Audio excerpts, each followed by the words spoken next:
अस्सलाम वालेकुम एवरीवन। उम्मीद है आप सब खैर खैरियत से होंगे। This is Zukhruf from infosharing360.com।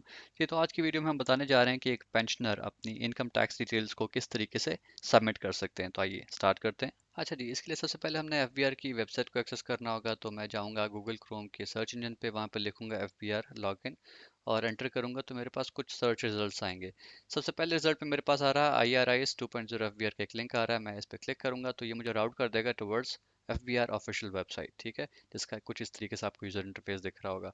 अब मैं एज्यूम कर रहा हूँ कि आपने ऑलरेडी अपने आप को रजिस्टर किया हुआ है। नहीं किया हुआ तो आपने न्यू रजिस्ट्रेशन पे क्लिक करना है। ठीक है, बहरहाल हम अब एक ऐसे यूज़र का टैक्स फाइल सबमिट करने जा रहे हैं जिसने ऑलरेडी रजिस्टर किया हुआ है। ठीक है, तो यहाँ पर आप अपना यूज़र नेम में CNAC नंबर लिखेंगे। ठीक हो गया, और उसके अगेंस्ट वो पासवर्ड जो आपने रजिस्ट्रेशन के टाइम पे सेट किया हुआ था वो सबमिट करेंगे।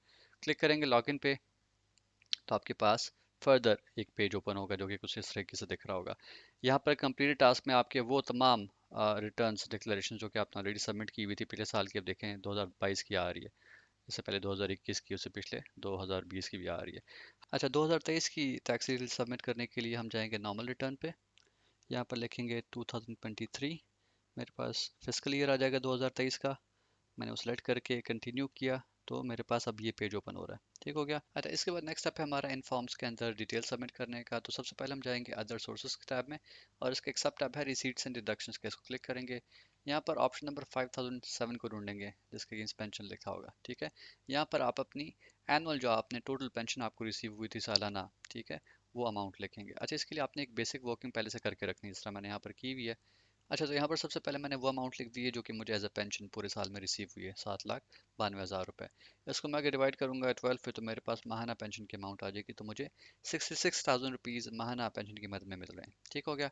अच्छा, यहाँ पर मैंने फर्दर ये वर्किंग भी किया है कि अगर मैं ज़रा कम खर्चा करता हूँ तो मैंने ये निकाल लिया कि मैंने 2,32,000 रुपये इसमें से खर्च दिए हैं। ठीक है, तो अगर मैं 2,32,000 को 7,92,000 से माइनस करूंगा तो मेरे पास अब इतनी अमाउंट जो है वो इस पेंशन में से बच गई, ये भी निकाल दिया मैंने। ठीक है।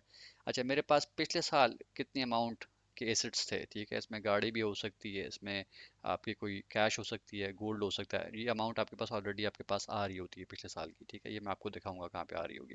तो पिछले साल के मेरे पास अगर 17 लाख रुपए कहीं पड़े हुए थे, इस साल के मेरे पास अब 5,60,000 रुपए बच गए हैं, तो दोनों को मिला के ये तकरीबन कोई 23 लाख रुपए बन रहे हैं जो कि मेरे पास टोटल एसेट्स हैं। ठीक है, तो ये एक सिनेरियो तो मैंने ये बिल्ड किया। यहाँ पर एक और सिनेरियो भी हो सकता है कि अगर मेरे पास 7,92,000 रुपये पेंशन आ रही थी और मैं ज़रा खर्चा ज़्यादा करता हूँ, तो मैंने ये निकाला कि जी मैंने 5,92,000 रुपये इसमें से खर्च दिए हैं। ठीक है, तो इस साल मेरे पास इस पेंशन में से 2 लाख रुपए रह गए। ठीक है, अब इस 2 लाख को मैं अपने नेट एसेट्स जो मेरे पास पिछले साल तक थे उसके साथ ऐड करूंगा तो मेरे पास 19 लाख रुपए कुछ अमाउंट बच रही है। ठीक है, हाल मैं इस सिनेरियो पे जाऊंगा, ये मैं सबमिट करने जा रहा हूँ आगे एज अ टैक्स रिटर्न। तो इसके लिए सबसे पहले हम पेंशन की अमाउंट जो टोटल हमारे पास आ रही थी वो सेलेक्ट करेंगे।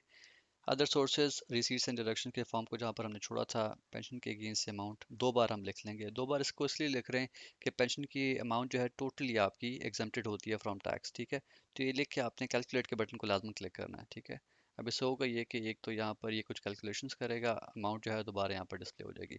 नेक्स्ट स्टेप में हमने क्या करना है कि वेल्थ स्टेटमेंट में आना है। पर्सनल एक्सपेंसेस में अब आपने वो अमाउंट लिखनी है जो कि आपने इस पेंशन में से खर्च दी है, जो कि हमने बताई थी कि 2,32,000 रुपये हमने खर्च दिए हैं। तो एक तरीका तो ये अगर आपने आसान करना है तो वो ये है कि आप अदर पर्सनल या हाउस होल्ड एक्सपेंसेस में टोटल अमाउंट 2,32,000 लिख लें, लेकिन बेहतर ये होता है आप उसका स्प्लिट लिख लें। ठीक है, फर्ज करें मैं ये कहता हूँ कि जी मैंने तकरीबन रेंट की मद में जो है वो 1 लाख रुपए जो है वो लगा लिए हैं। ठीक है, इसके अलावा गाड़ी के मेंटेनेंस पे 50,000 रुपये लगा लिए हैं। ठीक है, बिल्स की मद में फ़र्ज़ कर मैं कहता हूँ 32,000 रुपये मैंने लगा लिए हैं। ठीक है, अब मेरे पास नेक्स्ट जो है जो अमाउंट है मैंने फंक्शंस और गैदरिंग्स वगैरह में जो है वो मैं कहता हूँ कि जी मैंने 50,000 रुपये उधर लगा लिए। तो मैं टोटल कैलकुलेट करता हूँ, ये 2,32,000 रुपये जो है बननी चाहिए। ठीक है, ये देखिए 2,32,000 रुपये यहाँ पर आ गई। ठीक है, तो मैंने अपने खर्चे जो थे वही बता दिए कि वो यहाँ यहाँ पर मैंने खर्च दिए। आप इसको डिफरेंट फील्ड्स में भी लिख सकते हैं जो कि एक्चुअल आपकी अमाउंट जहाँ पर खर्च हुई है। ठीक है, उसके बाद आप आएंगे पर्सनल एसेट्स और लाइबिलिटीज़ में। अब यहाँ पर आपको याद होगा मैंने बताई थी कि आपके पास नेट एसेट्स लास्ट ईयर की एक अमाउंट आ रही होती तो वो ये आ रही है। ठीक है, मैंने बताया था last year tax file submit करते हुए कि मेरे पास टोटल इतना कैश जो है वो बच चुका है। ठीक हो गया।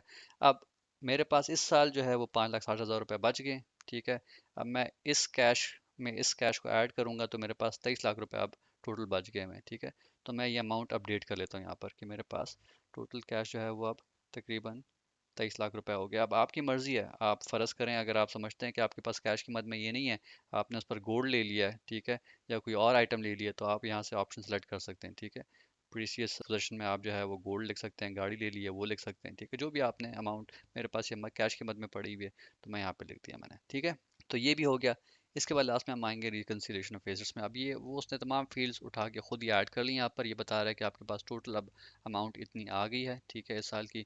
आपके पास पिछले साल इतनी अमाउंट थी और आपने इस साल इतने बचा लिए हैं। आपसे पूछा जा रहा है कि आपने इस साल आपके पास टोटल पेंशन कितनी आई थी, तो आप वो दोबारा लिख लें वो अमाउंट, ठीक है। 7,92,000 थी, तो मैंने यहाँ पर एग्जाम फ्रॉम टैक्स 7032 के ऑप्शन एस पे वो अमाउंट लिख दिया, ठीक है।